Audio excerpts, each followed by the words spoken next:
हरे कृष्णा माता जी, हरे कृष्णा प्रभु, हरे कृष्णा और चिन्ह मंगलाचारण பண்ணிடலாம். हरे कृष्णा. ओम नमो भगवते वासुदेवाय. ओम नमो भगवते वासुदेवाय. ओम नमो भगवते वासुदेवाय. ओम अञ्जानतिमिरान्धस्य ज्ञानाञ्जनये शलाकये चक्षुरुन्मीलितं तस्मै नमः. श्री चैतन्य मनोभीष्टं भूतले स्वयं रूपकथामह्यं तदा शिवपति. हे कृष्णा करुण सिन्धे दीनबन्धे जगत्पदे. गौरंगी राधे वृंदानेश्वरी वाणोपुदे हरि वंशकल्पतराय भजनान भावनी वैष्णव नमो नमो. जय श्री कृष्ण चैतन्य प्रभु नित्यानंद श्री अद्वैत गदाधर श्रीवासादि गौर भक्तवृंद. हरे कृष्णा कृष्ण कृष्ण हरे हरे हरे राम राम राम हरे हरे. हरे कृष्णा कृष्ण कृष्ण हरे हरे हरे राम राम राम हरे हरे. हरे कृष्णा कृष्ण कृष्ण हरे हरे हरे राम राम हरे हरे. ओम எல்லாருக்கும் நமஸ்காரம். ஹரே கிருஷ்ணா மாதாஜி பிரபு. இன்னைக்கு அத்தியாயம் 7 ஞான விஞ்ஞான யோகம். அதாவது முழுமையான ஞானத்தை நம்ம கொடுக்கிறார் பகவான், அறிவுல கொடுக்கிறார். அதாவது பாத்தீங்கன்னா இது வரைக்கும் நம்ம கர்ம யோகம் பார்த்தோம் இல்லைங்களா? 6வது அத்தியாயம் வரைக்கும் ரொம்ப அழகா நம்ம கர்ம யோகத்தை பார்த்தோம். வீடியோ ஆரம்பிச்சுக்கிறேன். நம்ம இது வரைக்கும் 6வது அத்தியாயம் வரைக்கும் ரொம்ப அழகா கர்ம யோகத்தை நம்ம பார்த்தோம். இன்னைக்கு வந்து நம்ம பக்தி யோகத்துல முதல் அத்தியாயம் 7வது அத்தியாயம். இதுல இருந்து 12வது அத்தியாயம் வரைக்கும் பக்தி யோகத்தை பகவான் ரொம்ப அழகா நம்ம கொடுக்க போறாரு. பக்தி ஞானம். இந்த அத்தியாயத்துல ஞானம், அது விஞ்ஞான ஞானம் கொடுக்குறாரு. அது 8ல பாருங்க இன்னும் அழகா அர்ஜுனன் கேட்கிற கேள்வி எல்லாம் பாத்தீங்கன்னா அப்படி இருக்கும் கேள்வி எல்லாம். நான் யாரு, நான் எதுக்காக வந்திருக்கேன், நான் என்ன, இது இயற்கைனா என்ன, இதெல்லாம் பத்தி ரொம்ப, இந்த சரீரம்னா என்ன, சரீரத்துக்குள்ள யாரு இருக்கா, இது யாரு அனுபவிப்பாளர், யார் புருஷா, இந்த மாதிரி கேள்விலாம் கேட்பான். நாளைக்கு 8வது அத்தியாயத்துல 9வது அத்தியாயத்துல பாத்தீங்கன்னா அதுக்குள்ள பலனை பகவான் கொடுப்பாரு பாருங்க. ரொம்ப அற்புதமா கொடுப்பார். ராஜ வித்திய ராஜ குவி யோகத்தை கொடுப்பார். ரகசியமான ஞானத்தை கொடுக்குறாரு பகவான் 9ல. 10ல அவருடைய வைபவத்தை கொடுக்குறாரு. 11ல பாத்தீங்கன்னா விராட் ரூபத்தை காட்டுறாரு. 12வது பக்தி யோகத்துல அனநிய பக்தியை மொத்தம் 6 பக்தி கொடுக்குறாரு. ரொம்ப அற்புதமா இருக்கும் இந்த அத்தியாயமா. இந்த 6 அத்தியாயம் ரொம்ப சிறந்த அத்தியாயம். எல்லாருமே கேட்கணும். இது காதால கேட்டாவே போதும், முக்தி கிடைக்கும். அதை செயல்படுத்தணும்னு வச்சுங்களேன், அதி உத்தமமாகும். நம்ம இப்ப மாதாஜி சொன்ன மாதிரி பாத்தீங்கன்னா நம்ம கேட்கறது படிக்கிறதோட விட்டுதான் போதும். அது நம்ம செயல்ல கொண்டு வரணும். அதே மாதிரி காலையில எழுந்த உடனே மங்களார்த்தி பார்க்கணும். நம்மளால வீட்டுல பண்ண முடியலையா மங்களார்த்தி, பரவாயில்ல, ஒன்றும் பிரச்சனை. நம்ம கோவில்ல எவ்ரிடே கோவில்ல நம்ம அற்புதமா பண்ணலாம். நாமெல்லாம் 2:30 மணிக்கு எழுந்துக்கிற ஆள். நம்மளாம் 2:30 மணிக்கு எழுந்து சாயங்காலம் 8 மணிக்கெல்லாம் இரவு 8 மணிக்கெல்லாம் தூங்கிடும். 8, 8:30 படுத்துறது. அப்பதான் 2:30 மணிக்கு எழுந்துக்க முடியும். 2:30 மணிக்கு எழுந்து பகவானை தூபம் போட்டு அவர் எழுந்து உட்கார வச்சு அவருக்கு அலங்காரம் பண்ணி 4:30 மணிக்கு மங்களார்த்தம் பண்ணி அதுக்கப்புறம் 6 மணிக்கு மேல நெய்வேத்தியம் பண்ணி அவருக்கு இப்ப அது பிரசாதம் எல்லாம் பண்றோம். இதெல்லாம் எப்படி தெரியல, இதெல்லாம் ஒரு தொண்டு, பகவானுக்கு செய்யற தொண்டு. இதை முடிச்சுட்டு 9 மணிக்கு நம்ம ஆபீஸ் போறோம். இன்னைக்கு துவாதேசி. இன்னைக்கு துவாதேசி எப்படி பண்ணணும் பாருங்க. இப்ப இந்த கிளாஸ் ஓடிட்டு இருக்கு. இப்ப நம்ம 6 மணிக்கு மேல நான் பகவானுக்கு நான் நெய்வேத்தியம் பண்ணி ஆகணும். போய் நான் போய் தான் பகவானுக்கு பிரசாதம் பண்ணி ஆகணும். நாம தான் பண்ணி ஆகணும் இல்லைங்களா? சோ அந்த மாதிரி பகவானுக்கு தொண்டு பண்ண அந்த இதுல இருக்கணும். அதுதான் பகவான் கொடுக்குறாரு. இந்த விஞ்ஞானம் பாருங்க, யோக விஞ்ஞானம் ரொம்ப அழகான அத்தியாயம். அதனால காலையில முடிஞ்ச வரைக்கும் நீங்க மங்களார்த்தி பாருங்க. அதே மாதிரி ஜபம் பண்ணுங்க, பகவானுக்கு ஹரிநாமத்தை சொல்லுங்க. உங்களால முடிஞ்ச வரைக்கும் முயற்சி பண்ணுங்க. நான் ஒரு ரவுண்டு பண்ணணும்னு சொல்லவில்லை. ஒரு ரவுண்டுனா ஒரு ஜபமாலையில 108 மணிகள் இருக்கு. அது 108 மணி உங்களால சொல்ல முடியலன்னா பரவாயில்லை. ஆனா அட்லீஸ்ட் குறைஞ்சது ஹரே கிருஷ்ணா மகாமந்திரம் ஒரு 3 முறையா சொல்லுங்க. ரொம்ப நல்லா இருக்கும். அது சொல்ல சொல்ல என்ன தெரியும், உங்களுக்குள்ள மாற்றம் ஏற்படும். ஆனா நம்ம ஆச்சாரிகள் என்ன சொல்றாங்கன்னா 16 முறை ரவுண்டு, 16 ரவுண்டு சுத்தணும்னு சொல்றாங்க. ரொம்ப அதி உத்தமம்னு சொல்ல வராங்க. சோ நம்மளால முடிஞ்ச வரைக்கும் நீ ஹரிநாமத்தை சொல்லுங்க. மங்களார்த்தி பாருங்க. மங்களார்த்தி பார்க்கறது நம்ம கோவில்ல டெய்லி எவ்ரிடே பண்றாங்க. அதை பார்த்தாவே கேட்டாவே போதும் உங்களுக்கு இல்லைங்களா? ஹரே கிருஷ்ணா. சரி, இப்ப நாம அத்தியாயம் 7 ஞான விஞ்ஞான யோகம் அப்படின்னா என்ன அப்படின்றது ரொம்ப அழகா கொடுக்க போறார் பகவான். அதற்கு முன்னாடி ஸ்ரீ ராதா கோவிந்தா இஸ்கான் பெங்களூருக்கு நம்ம அனைவரும் சார்பாக ஒரு சின்ன பிரார்த்தனை ஆரம்பிப்போமா? இது பகவானுடைய விக்கிரகம், இது நம்ம கோயிலோட விக்கிரகம். இது ரொம்ப அழகா இருக்கு. போய் பார்த்தீங்கன்னு வச்சுங்க, அப்படி இருக்கும். பார்த்துக்கிட்டே இருக்கலாம் அவரோட பகவானோட விக்கிரகத்தை. ராதையும் பகவானும் இருக்கிறாங்க, ரொம்ப அழகா இருக்கும். ஹரே கிருஷ்ணா. ஜெய் ஸ்ரீ கிருஷ்ணா சைத்தன்ய பிரபு நித்யானந்த ஸ்ரீ அத்வைத கதாதார சிவாசாதி கௌர பக்த விரும்பி. ஹரே கிருஷ்ணா கிருஷ்ணா கிருஷ்ணா ஹரே ஹரே, ஹரே ராம ராம ராம ஹரே ஹரே. நம்ம நேற்று பார்த்ததுல ஒரு சின்ன சுருக்கம். 6வது அத்தியாயத்துல நம்ம அஷ்டாங்க யோகத்தின் முன்னேறுதல் பார்த்தோம். 1ல இருந்து 9வது பதம் வரைக்கும் பார்த்தோம் இல்லைங்களா. அஷ்டாங்க யோகத்தின் நிலைகள் பார்த்தோம் 10ல இருந்து 32வது பதம் வரைக்கும். ஏன் மனதை கட்டுப்படுத்துங்கள் 33 36. அர்ஜுனன் கேட்ட கேள்விக்கு பகவான் ரொம்ப அழகா 36வது பதம் வரைக்கும் கொடுக்குறாரு. தோல்வியற்ற யோகி இலக்கு என்ன அப்படின்னு பார்த்தோம் இல்லைங்களா. அதுல வந்து பாத்தீங்கன்னா 37ல இருந்து 45வது பதம் வரைக்கும் பார்த்தோம். பக்தி யோகியின் மிக உயர்ந்த யோகா ரொம்ப அற்புதமா நம்ம பார்த்தோம் இல்லைங்களா. இன்னைக்கு நம்ம பார்க்க போற 7வது அத்தியாயத்தை பாருங்க. ரொம்ப அழகான விரிவான அத்தியாயம் இது. பக்தி யோகத்துல முதல் அத்தியாயம். பகவான் கிருஷ்ணர் அறிவின் மகிமையை பார்க்க போறோம் 1ல இருந்து 3வது பதம் வரைக்கும். அதுல பகவான் கொடுக்குற கேள்வி ஞானம் ரொம்ப இம்பார்ட்டன்ட். ஏன்னா அர்ஜுன் அந்த மாதிரி கேள்வி கேட்கிறார். நமக்கும் அந்த கேள்வி கேட்கிற உரிமையை கொடுத்திருக்காரு பகவான். அவர் தானே உத்தமன்னு சொல்றாரு. பகவானுக்கு சொல்றதே பாத்தீங்கன்னா, கேள்வியுடையோர் எனக்கு மிகவும் பிரியமானவர்ன்றார், செல்வத்தை விரும்புவோர் எனக்கு மிகவும் பிரியமானவர்ன்றார். அப்போ கேள்வி கேட்கணும், செல்வத்தையும் விரும்பணும். எப்படிப்பட்ட செல்வத்தை விரும்பணும் பாத்தீங்கன்னா, அந்த செல்வத்தை மத்தவங்களுக்கு தானமாக கொடுக்கணும். மத்தவங்களுக்கு நமக்கு மட்டும் பதிக்க வைக்கிறதுக்கு செல்வத்தை தேர்ந்தா செல்வம் கிடைக்காது. அது பந்தப்படுத்துற செல்வம் தான். அதுல அந்த பணம் பந்தப்படுத்தும்.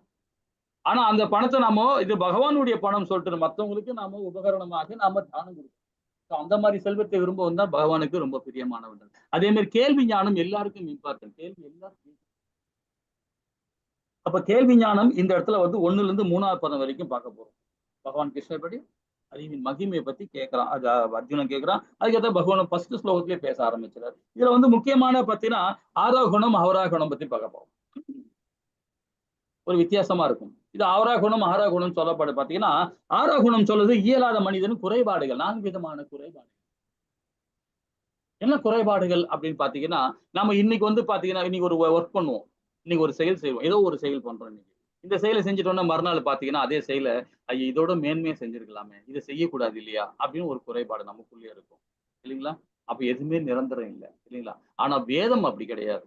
வேதம் வந்து நிலையானது, என்னைக்குமே அழிவுடைய. நீங்க இதை வந்து ஒரு அதாவது என்ன சொல்றது, இந்த விஞ்ஞானமே இல்லாத காலத்திலேயே அன்னைக்கு வந்து பாத்தீங்கன்னா அவ்வளவு பியூட்டியா இருந்தது. இன்னைக்கு பாருங்க, அதே விஞ்ஞானம் வந்த பிறகு கூட இன்னும் கூட பகவத்கீதை பாருங்க, நிறைய விஷயங்கள் நம்ம கொடுக்குது பாருங்க. குறைபாடு உள்ளவங்க தான் நாம எல்லாருமே.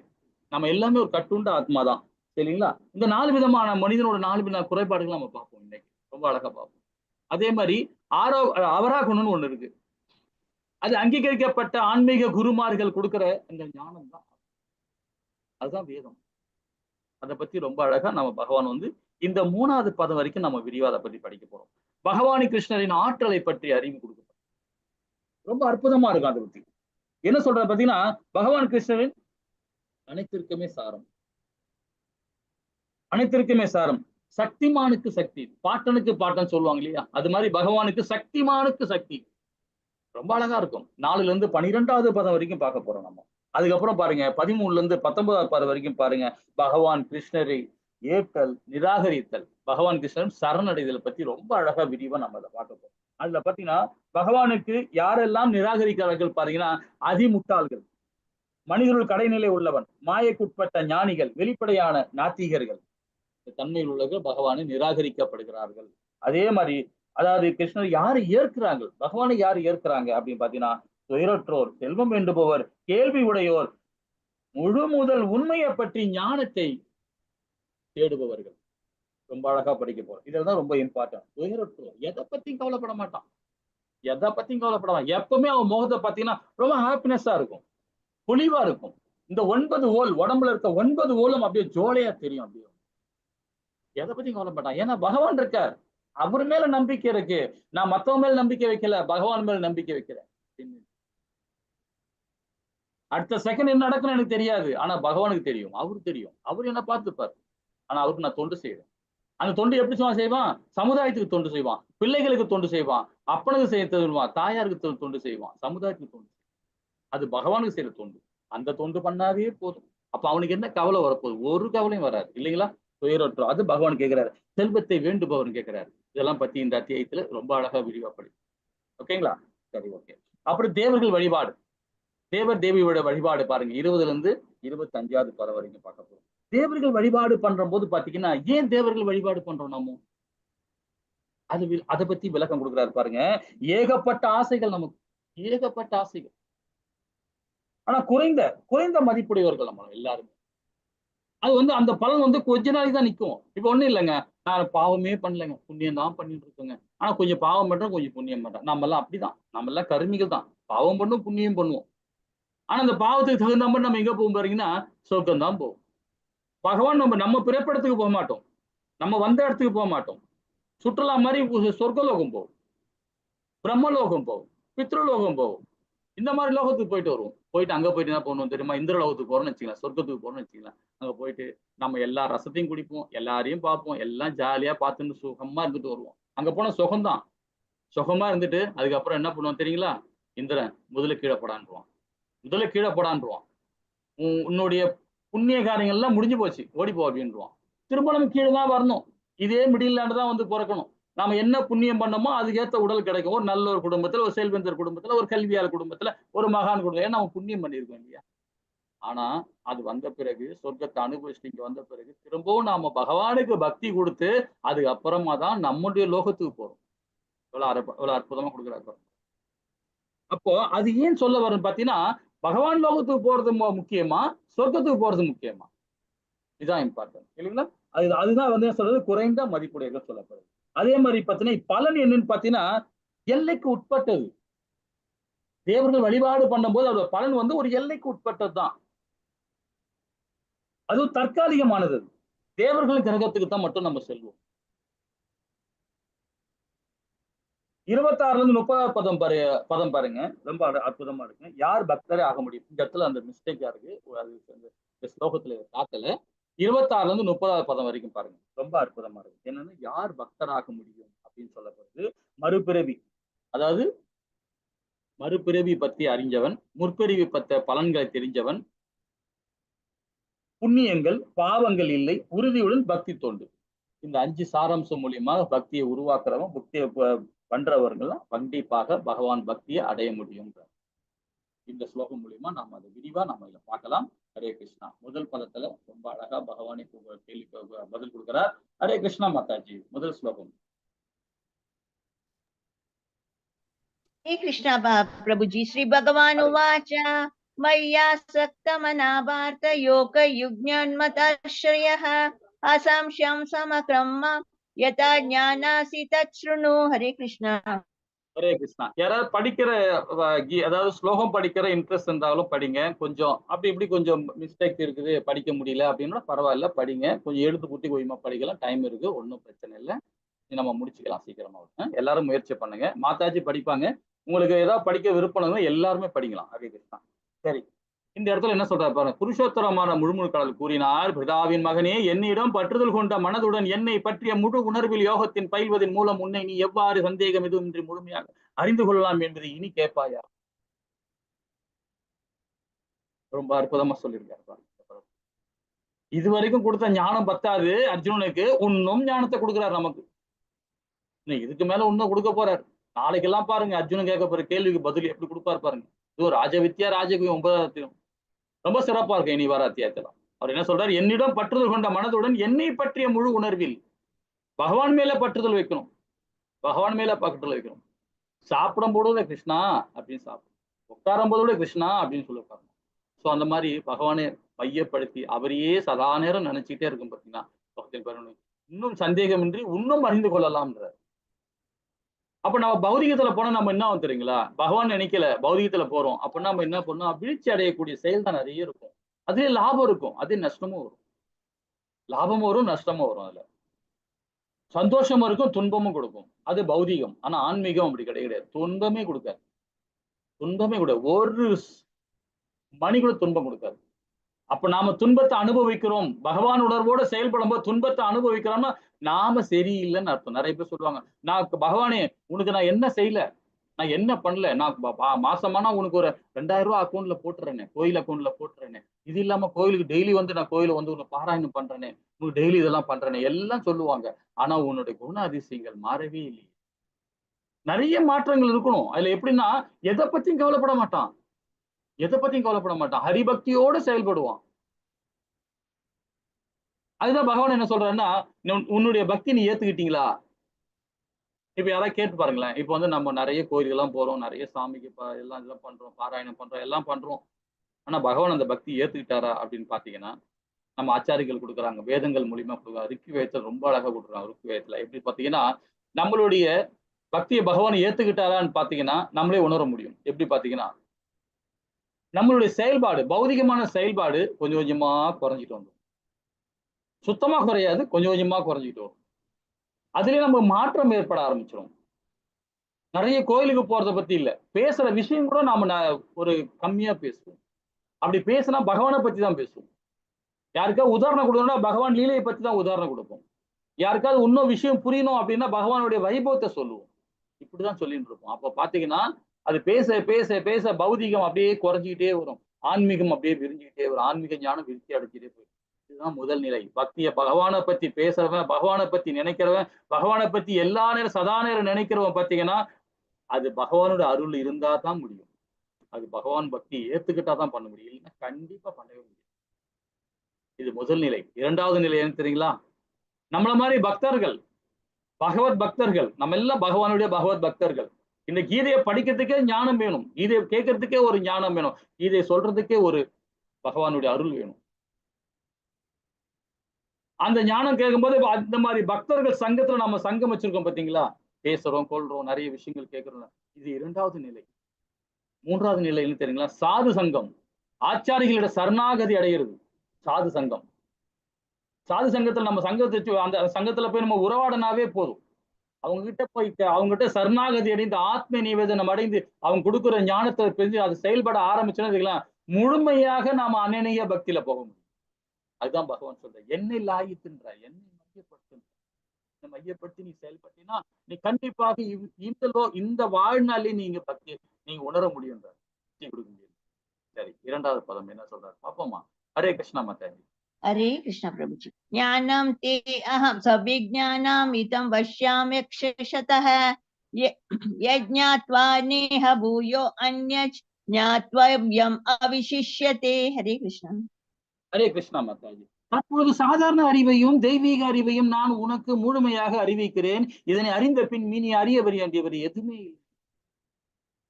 இப்ப இதுல பாருங்களேன். அறிவுன்னு சொல்லிட்டாரு. ஞானம் குடுத்துட்டாரு. இதுல என்ன ஒரு 2 ஞானம்? சாதாரண ஞானமும், தெய்வீக ஞானமும். சாதாரண ஞானம் என்ன சொல்லும் தெரியுங்களா? பௌதிகமானது. அப்ப சாதாரண ஞானம் என்ன பண்ணும் தெரியுங்களா? நல்லா படிச்சவன், நல்லா டாக்டருக்கு படிச்சவன், ஒரு வக்கீலுக்கு படிச்சவன், ஒரு கலெக்டரா இருக்கவன், ஒரு பெரிய போலீஸ் ஆபீசரா இருப்பவன். இந்த மாரி இருக்கிறவங்க வந்து பார்த்தீங்கன்னா, இது சாதாரண ஞானம் இது. ஆனா அவங்க பார்த்து அவங்களுக்கு பண்ற அலப்பல பார்த்தீங்கன்னா பயங்கரமா இருக்கும். "ஏய் நான் டாக்டர்ரா" அப்படின்னுவான்.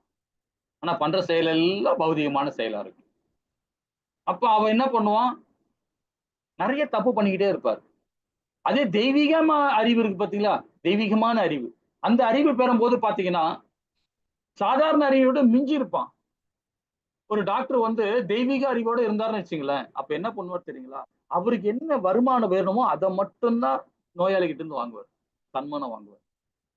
இப்போ ஒரு கிளினிக் நடத்துறாருன்னா, அந்த கிளினிக்கோட வாடகை என்ன? கவர்ன்மென்ட்க்கு எவ்வளவு டாக்ஸ் கட்டணும்? அங்க ஸ்டாஃப்ங்க எவ்வளவு சம்பளம் குடுக்கணும்? தனக்கு என்ன வருமானம் வேணும்? நம்ம எவ்வளவு முதலீடு போட்டிருக்கோம்? இதெல்லாம் கால்குலேஷன் பண்ணி கரெக்ட்டா இந்த பட்ஜெட்ல அவர் எடுப்பார். அதிகமா லாபம் வாங்க மாட்டார். அதிகமா லாபம் வாங்க மாட்டார். அது என்ன தேவையோ அது மாத்திரம் எடுப்பார். ஏன்னா, அவர் ஆன்மீக ஞானத்துல இருக்கிறார். மக்களுக்கு தொண்டு செய்யணும்னு இருக்கிறார். ஏன்னா அவருக்கும் வருமானம் வேணும் இல்லையா? அவருக்கு வேலை செய்யறவங்க ஸ்டாஃப்களுக்கு பணம் குடுக்கணும் இல்லையா? கவர்ன்மென்ட்க்கு வரி கட்டணும் இல்லையா? எல்லாமே செஞ்சாகணுமே. அதனால அவருக்கு தேவையானது மட்டும் தான் எடுப்பார். இல்லைங்களா? அதே சுத்த சத்துவத்துல இருக்கோம் என்ன பண்ணா, எனக்கு எதுவுமே தேவையில்லப்பா. எனக்கு பணமே தேவையில்ல. எனக்கு நர்சிங் ரூமும் தேவையில்ல. நான் ஒரு சின்ன 10க்கு 10 ரூம் இருக்கு. அந்த ரூம்ல வச்சு வர நோயாளிகளுக்கு நான் ஃப்ரீயாவே தரேன். நான் ட்ரீட்மெண்ட் ஃப்ரீயாவே தரேன். உனக்கு மாத்திரை மருந்து வாங்கி குடுக்கறதுக்கு பில்ல போட்டு குடுக்குறேன். நீ பாட்டுக்கு போய் மெடிக்கல் ஷாப்ல போய் வாங்கி. இது சுத்த சத்துவம். இது பகவானுக்காக செய்யற தொண்டு அது.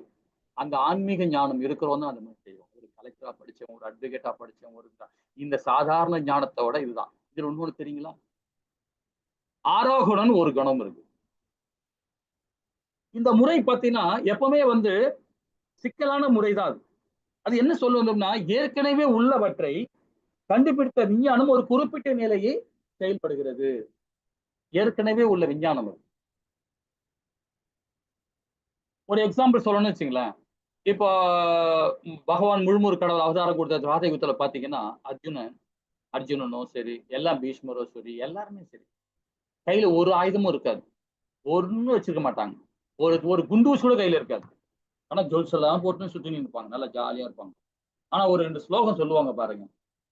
2 மந்திரம் படிப்பாங்க. படிச்சா உடனே கையில பாத்தீங்கன்னா, பெரிய ஒரு அஸ்திரம் வந்து நிக்கும். பிரம்மாஸ்திரம் வந்து நிக்கும் கையில வந்து. நின்ன உடனே எடுத்து விடுவானுங்க. விட்டான்னா பின்னாடி எல்லாம் காலி. அப்ப எவ்வளவு பெரிய டெக்னாலஜி இருந்து பாருங்க அந்த காலத்துல. அதே மாதிரி பாத்தீங்கன்னா சஞ்சயன் வந்து இந்த பகவான் கொடுக்கிற ஞானத்தை ஒரு ரூம்ல 10க்கு 10 ரூம்ல உட்காந்துக்கிட்டு அங்க டிவி மாதிரி போட்டு பாத்துக்கிறான், லைவ்ல பாத்துக்கிட்டு திருதாசா கிட்ட சொல்லிட்டு இருக்கான். அப்ப எவ்வளவு டெக்னாலஜி பாருங்க. இதெல்லாம் முன்னாடியே நமக்கு வாழ்ந்து அனுபவிச்ச நம்ம ஆத்மாக்கள் தான். நமக்கு இந்த மறதி இருக்கிறனால தான் நமக்கு அந்த ஞானம் இல்லாம இருக்கிறோம். ஆனா வேதத்துக்கு அப்படி கிடையாது. பல்லாயிரம் கோடி கணக்கான வருஷத்துக்குள்ளே நாம இந்த மாதிரி ரொம்ப டெக்னாலஜி, ஹை டெக்னாலஜில நாம இருந்திருக்கிறோம். இந்த லோகத்துக்கு அந்த லோகத்துக்கு போவாங்க. அந்த மாதிரிலாம் டெக்னாலஜி இருக்கு. அப்ப இதுதான் நான் சொல்றேன் பார்த்தீங்கன்னா, ஏற்கனவே உள்ளவற்றை கண்டுபிடித்த விஞ்ஞானம் குறிப்பிட்ட நிலை வரை செயல்படுகிறது. இப்ப ஒண்ணும் இல்ல. இன்னொரு விஷயம் பாருங்க. ஒரு 15, 20 வருஷத்துக்கு முன்னாடி நம்ம கையில ஒரு மொபைல் இருந்தது. என்ன மாரி மொபைல் தெரியுங்களா? ஒரு கல்லு மாரி செங்கல் சைஸ்ல பெருசா இருக்கும். பிளாக் அண்ட் ஒயிட்ல இருக்கும். வந்தாலும் வந்தாலும் ரூ. 16 போனா ரூ. 32. நம்ம ஃபோன் பண்ணி பேசினா ஒரு காலுக்கு ரூ. 32. வர காலுக்கு இன்கமிங் காலுக்கு ரூ. 16 அந்த காலத்திலேயே. அப்ப நான்லாம் வாக்கி டாக்கில பேசுவேன். நான் மெரின்ல இருக்கும்போது பார்த்தீங்கன்னா, நம்ம வந்து வயர்லெஸ்ல குடுப்பாங்க வாக்கி டாக்கி. வாக்கி டாக்கி எப்படின்னா, அப்ப வந்து கடல்ல போன பிறகு பார்த்தீங்கன்னா, சேட்டலைட் ஃபோன் இருக்கு. சேட்டலைட் ஃபோன் தான் அப்பலாம். இப்ப நம்ம இந்தியாவுல அது சுத்தமா அலோடே கிடையாது. ஆனா அந்த காலத்துல நான் 25, 30 வருஷத்துக்கு முன்னாடி ஷிப்ல ஒர்க் பண்ணும்போது பார்த்தீங்கன்னா, அந்த டைம்ல வந்து சேட்டலைட் ஃபோன் தான் எங்களுக்கெல்லாம். அந்த சேட்டலைட் ஃபோன்ல ஒரு நாளைக்கு ஒரு கால் நாங்க பண்ணோம்னு வச்சுக்கங்களேன், $3 எங்களுக்கு. American dollar. அப்போ அமெரிக்கன் டாலர் வந்து ஒரு டாலர் வந்து பார்த்தீங்கன்னா, ரூ. 11.50. ரூ. 12.50. அது மாரி ஒரு டாலர் இது. அப்போ $3. எப்ப நான் சொல்றது ஒரு 27 வருஷத்துக்கு முன்னாடி. இப்ப அந்த டெக்னாலஜி இப்ப இருக்கா? இப்ப நம்ம ஒரு 18 வருஷத்துக்கு முன்னாடி, ஒரு 20 வருஷத்துக்கு முன்னாடி யூஸ் பண்ண மொபைல் இப்ப இருக்கா? ஒரு பிளாக் அண்ட் ஒயிட் மொபைல் இருக்கா? கிடையவே கிடையாது. இப்ப அதுக்கப்புறம் டெக்னாலஜி டச்சிங் வந்துச்சு. அப்புறம் என்னென்னமோ ஃபோன் வந்துச்சு. இப்ப ஏகப்பட்ட ஃபோன் வந்து டெக்னாலஜி. அதே ஃபோன இப்ப யூஸ் பண்ணுவோமா நாம? இதுதான் குறைபாடு. இதுதான் ஆரோகணம் சொல்லப்படும். ஏற்கனவே கண்டுபிடிச்சது குறைபாடுகள் உள்ளது. இப்ப இருக்கிற விஞ்ஞானம் குறைபாடு உள்ளது. சரி. குறைவுள்ள புலன்களை பத்தி பார்ப்போம். இப்ப இந்த டெக்னாலஜி பத்தி பார்த்தோம். இப்ப குறைவுள்ள புலன்களை பத்தி பார்ப்போமா? இது சொன்னது சாதாரண அறிவும், தெய்வீக அறிவையும் நம்ம ஒப்பிட்டு பார்க்கிறோம். பௌதிகமானது மட்டுமே உணர்ந்தறியும். எது? குறைவுள்ள புலன்கள். பௌதிகமானதை மட்டுமே உணர்ந்தறியுமா? அதே மாதிரி ஞானம் பக்குவமற்றதாக இருக்கும். ஞானம் பக்குவம் இல்லாம இருக்கும். இது பௌதிக தன்மையில் உள்ளவங்களுக்கு. ஆன்மீக தன்மைகளுக்கு வேறுபாடு இருக்கும். இதுக்கு சாதாரண அறிவு உள்ளவங்க வந்து பாத்தீங்கன்னா, ஞானம் பக்குவமாக இருக்காது. ஆத்மாவை கடவுளாக உணர முடியாது. ஆத்மாவை கடவுளாக உணர முடியாது. நம்ம உள்ள இருக்கிற ஆத்மா இருக்கு பாத்தீங்களா? அது யாரு? நம்ம நினைக்கிறோம் இந்த உயிர் யாரு தெரியுங்களா? நம்ம நினைக்கிறோம் யான் உயிர், யான் உயிர். நம்ம உயிர் கிடையாது அது. இந்த உடலே நம்ம உடல் கிடையாது. உடல்ல வந்து இந்த மாற்றங்கள் ஏற்படுது பாத்தீங்களா? அதுதான் நாம பண்ணிட்டு இருக்கோம். வேற வேற ஒரு உடலை தேடுறதுக்கு நாம செயல்பட்டு இருக்கோம். அவ்வளவுதான். ஆனா உள்ள இருக்கிற ஆத்மா இருக்கு பாத்தீங்களா? அது பகவானுடையது. அது யோகமாயா சக்தி. அப்ப ஆத்மாவை கடவுளாக உணர முடியாது பௌதிகவாதிகள். அவங்க உணரவே முடியாது. அப்ப ஒரு எல்லைக்கு உட்பட்ட மனிதன் சார்ந்ததால் விஞ்ஞானம் பக்குவமற்றது. தவறு செய்யும் இயல்பு பாருங்க நமக்கு எல்லாருக்குமே தவறு செய்ய இயல்பு வரும். அவர் என்ன சொல்றாரு பாருங்க, பழைய ஆராய்ச்சி முடிவுகளை மறக்கும் புதிய ஆராய்ச்சிகள். பழைய ஆராய்ச்சிகளின் முடிவை வந்து புதிய ஆராய்ச்சி மறுக்கும் தன்மை இருக்கும். எப்படியுமே மன்னிப்பு கேட்காதது. அந்த குணம் வரட்டு குணம் இருக்கும். வரட்டு குணம். யாருக்கிட்ட மன்னிப்பு கேட்க மாட்டாங்க. ஏன்னா அசுர குணம் மன்னிப்பு, அதாவது தவறு செஞ்சிட்டாவே நம்ம எல்லாமே சொல்லுவோம். ஐயோ நான் சாரின்னு சொல்லுவோம். சாரி சொல்லலாம், தப்பு இல்ல. அத மன்னிப்பு கேட்க தப்பு இல்ல. ஆனா அசுர குணத்துல நாம இருக்கோம். அந்த அசுர குணத்துல வரும்போது நம்ம கண்டிப்பாக தவறு செஞ்சால் மன்னிப்பு கேட்கணும். யார்கிட்ட? ஹரே கிருஷ்ணா, பகவான் கிட்ட தான். இப்போ ஒரு மாதாஜி தப்பு செஞ்சுட்டாங்க.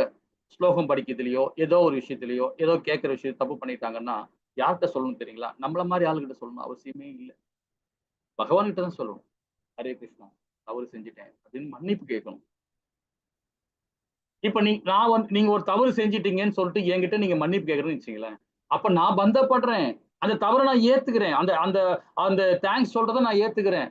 தெரியாத செஞ்சு நான் ஏத்துக்கிறேன். நான் ஏத்துக்கிறது நான் யாரு முதல்ல? நீங்க தவறு செஞ்சா நீங்க தான் அனுபவிக்க போறீங்க. அப்ப நீங்க என்ன பண்ணணும்? பகவான் கிட்ட தான் முறையிடும். சாதாரண மனுஷங்க கிட்ட முறையிடும். அப்ப எதிர்த்தாப்புல பகவானா நினைங்க நீங்க. எதிர்த்தாப்புல தவறு செஞ்சுட்டோம். அவர்கிட்ட மன்னிப்பு கேட்கறது பகவானுகிட்ட என்ன கேட்கிற மாதிரி அவர்கிட்ட நீ கேட்கணும். இல்லைங்களா? அப்போ இத தவறு செய்யும் இயல்பு பாருங்க, மன்னிப்பு யார்கிட்டயும் நம்ம கேட்க மாட்டாங்க. பக்குவமற்றவர்கள் எதற்கும் ஆதாரம். பக்குவமற்றவர்கள் பார்த்தீங்கன்னா, எல்லாத்துக்கும் ஆதாரம் கேட்பாங்க. கொஸ்டின் கேட்பாங்க. கொஸ்டின் கேட்கணும். ஆனா, ஞானத்தோட கேட்கிற கேள்வியா இருக்கணும். மத்தவங்களுக்கு பயன்படுற விதமா கேட்கணும். ஏதோ ஒண்ணு நம்ம அவர ஏதோ ஒரு தப்பு ஏதோ ஒரு அவர வந்து புரிதல் இல்லாம, அவர ஏதாவது சொல்லணும், அவர ஏதோ கீழ்ப்படுத்தணும், ஒரு தனிமைப்படுத்தணும். அந்த மாரி கேள்விலாம் கேட்கக்கூடாது. அது அபத்தம் அது. யாரையும் சங்கடப்படுத்துற மாரியும் கேள்வி கேட்கக்கூடாது. மற்ற சமுதாயத்துக்கு, நமக்கு தெளிவடையறதுக்காக கேட்கிற கேள்வி ரொம்ப நல்லது. சில பேர் அறியாமை கேட்பாங்க. அது நமக்கு பதில் குடுக்கணும். ஒரு ஆச்சாரியா இருக்கிறவங்க, ஒரு வேதம் படிக்கிறவங்க, ஒரு உபநிஷதம் சொல்றவங்க குடுக்கணும். கண்டிப்பா குடுக்கணும். அது கேட்கிறவங்களுக்கும் அந்த ஞானம் இருக்கணும். இல்லைங்களா? ஹரே கிருஷ்ணா. யாரும் பக்குவமானவர்கள் இல்லை என நம்புதல். யாருமே இந்த வையகத்துல பக்குவமே இல்ல. நான் தான் அப்படின்னு நினைப்பான். யாரு? பௌதிகவாதிகள். ஏன்னா அவன் தான் படிச்சிருக்கான் இல்லையா? நிறைய படிச்சிருக்கிறான் அப்படின்ற தான் அந்த அகந்தை வந்துரும். இது பிராமண கோட்டிலேயே வரும். ஒரு பிராமணர் இருக்கிறவன் பாத்தீங்கன்னா, அதிலே சொல்றாரு. 16 அத்தியாயத்துல ரொம்ப அழகா சொல்றாரு. 16 என்ன சொல்றாரு தெரியுங்களா? ஒரு பிராமணரா இருக்கிறவன் நிறைய வேதம் படிப்பான். நிறைய ஆன்மீகத்தை பத்தி பேசுவான். எல்லாம் பேசுவான். ஆனா அது தான் என்ற அகந்தை இருக்கும். அதனாலதான் அவன் சத்துவ குணத்திலே இருக்கிறான்றார். அதனாலதான் அவன் சத்துவ குணத்திலே இருக்கிறான்றார். சுத்த சத்துவத்துக்கு போனோம்னா அந்த நான் என்ற அகந்தையே இருக்காது அவனுக்கு. இல்லைங்களா? சரி. அப்ப யாரும் பக்குவமானவர்கள் இல்லை என நம்புதல், இது எல்லைக்குட்பட்ட மனிதர்களை சார்ந்திருக்கும் விஞ்ஞானம். எல்லாமே என்ன சொன்னப்பட்ட நாமோ ஆறாகுணம் சொன்னது. இது எல்லாமே பௌதிக ஞானம். இன்னொன்னு சொல்றேன் கேட்டுங்களேன். ஒரு ஆப்பிள் ஒரு ஆப்பிள் எடுக்கிறோம். அந்த ஆப்பிள்ல ஃப்ரண்ட் பக்கத்துல நம்ம கொஞ்சம் கடிச்சு ஒரு ஒரு பாகம் கடிச்சிருக்கோம். ஒரு பாகம் கடிச்சிட்ட பிறகு அந்த ஆப்பிளை ஃப்ரண்ட்ல வைக்கிறோம். கடிச்ச பாகத்தை எனக்கு நேரா வச்சுக்கிறேன். என்ன பாக்குற மாதிரி வச்சிருக்கேன். ஆனா உங்களுக்கு ஆப்போசிட் இருக்கிறவங்களுக்கு பாத்தீங்கன்னா அந்த ஆப்பிள் வந்து முழுமையா தெரியும். கடிச்ச பாகம் எனக்கிட்ட தான் தெரியும். உங்க பக்கம் தெரியாது. அப்ப அது என்னன்னு பாருங்க. அப்ப எழுத்தாப்பு வரவன் ஐயோ முழு ஆப்பிளுக்கும் கை வைப்பான்.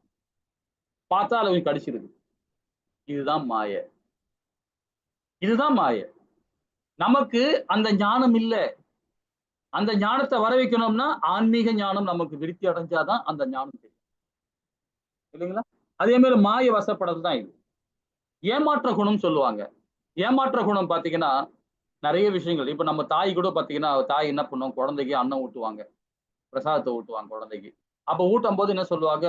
அதோ நிக்கிறப்ப சந்திரன். நான் புடிச்சு கிட்ட குடுக்கட்டுமா? சந்திரனை குடுக்கட்டுமா? ஏதோ ஒண்ணு ஒரு ஏதோ ஒண்ணு அவன குழந்தைக்கு சாப்பாடு ஊட்டுறதுக்காக ஏதோ ஒரு பௌதிக விஷயங்கள்லாம் சொல்லிக் கொடுப்பாங்க. அதை தவிர்க்கணும். ஏன்னா அது ஏமாற்றும் குணம் அது. ஒரு குழந்தையை ஏமாத்தி நாம சாப்பாடு ஊட்டுறோம். ஆனா சில பேர் அது அன்புன்னு சொல்லுவாங்க. சாப்பாடை ஊட்ட வைக்கிறதுக்காக சொல்லுவாங்க. அந்த சொல்ல என்ன சொல்லணுமா? பகவானுடைய லீலைய சொல்லலாம். பகவானுடைய வைபவத்தை சொல்லலாம். டேய் கிருஷ்ணா, நீ எப்படிலாம் ஆட்டம் போட்டடா? நீ என்ன மாதிரிலாம் செஞ்சுடா? எவ்வளவு அற்புதமா நீ சாப்பிடுவடா? அப்படின்னு பகவானை பத்தி மையப்படுத்தி குழந்தைக்கு சாப்பாடு விட்டு பாருங்களேன். அந்த ஞானம் குழந்தைக்கு ஏறும்போது எப்படி தெரியுமா இருக்கும்? அந்த பௌதிகத்துல வரும்போது திருப்தி அடையும். ஏமாற்ற குணம் குழந்தையிலேயே நம்ம சொல்லிக் கொடுக்க ஆரம்பிச்சிடும். கையில ஒரு மொபைலை கொடுத்துருவோம். கொடுத்துட்டு அதை இதை பார்க்க சொல்லுவோம். அதே குழந்தைகிட்ட அதே மொபைல கொடுக்கும்போது பகவானுடைய வைபவத்தையும் அவருடைய நிறைய ஸ்டோரிஸ் நிறைய இருக்கு. அந்த மாதிரி விஷயங்களை குழந்தைகளுக்கு கொடுங்க.